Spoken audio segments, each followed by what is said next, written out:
Just over a year ago, a teen was shot outside of Dunbar High School during school hours. Guns have been confiscated from at least 13 students in Baltimore City schools this year. In one of those incidents in March, a 15-year-old was arrested after running into Carver Vocational School.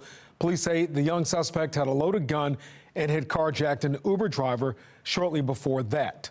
That incident prompted concerns about tracking who's coming into the building while school is in session.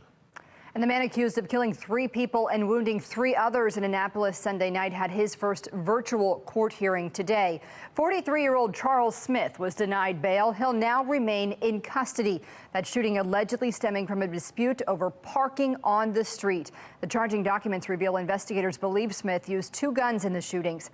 And victims' families saying they want swift justice.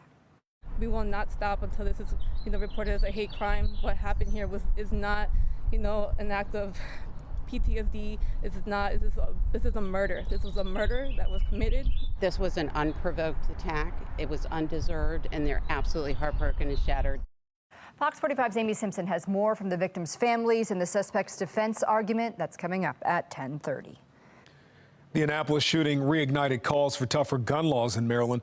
Leaders say more restrictions on high-powered weapons could stop these types of mass shootings from happening. This is not a Second Amendment issue. We have far too many high-powered weapons that are in the hands of people with rage, mental illness. When you turn violent and you have access to guns, this is the kind of thing that happens. This pain is accompanied by purpose.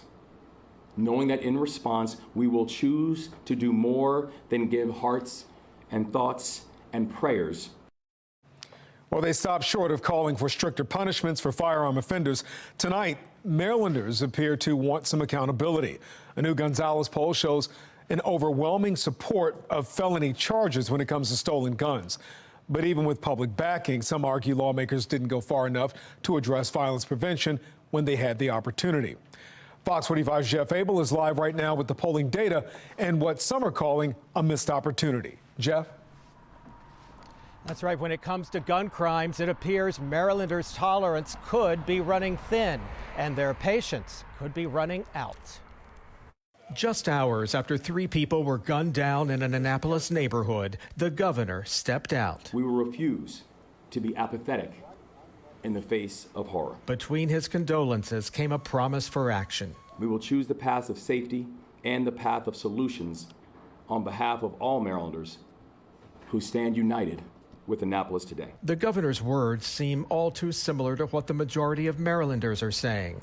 A new Gonzalez poll found that the vast majority of Marylanders believe possession of a stolen firearm in this state should be a felony. About 90% of Marylanders, whether they're black or white or male or female or young or old or progressive or conservative, agree that the possession of a stolen firearm should be a felony. I think the governor sets the agenda on this. In Annapolis this year, lawmakers passed legislation which increases fees for those owning guns and further restricts where firearms can be carried. But political analyst John Deedy says lawmakers have hardly gone far enough. The question that's always going to be asked is, well, what's your plan to stop this?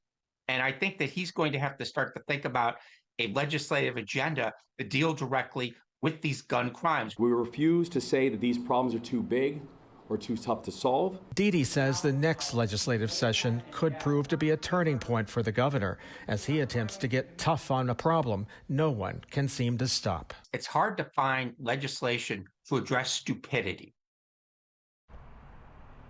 Well, that same poll also asked Marylanders if the state is moving in the right direction. 54% of Marylanders say yes, 28% say no. We're live tonight. Jeff Abel, Fox 45 News.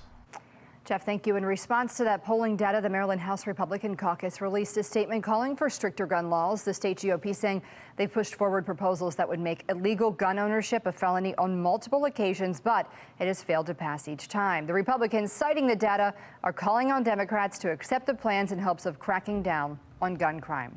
Now, the only bill targeting criminals this past legislative session made the maximum penalty for illegally possessing a firearm uniform, raising the longest misdemeanor sentence up to 5 years for those over the age of 21. Meanwhile, the NRA is suing over Senate Bill 1. Jeff mentioned the Gun Safety Act of 2023, which restricts where legal wear and carry permit holders can bring a gun. That is scheduled to take effect October 1st, but a similar law in New Jersey was blocked by the courts while being fought there. And that brings us to our question of the day. Do you think the state legislature is doing enough to tackle illegal guns? So far, 77% of people who voted say no. To make your voice heard, head to foxbaltimore.com/vote. I'm Maxine Stryker. Thanks for watching. Here's another video to watch. Also, take a moment to subscribe to our channel.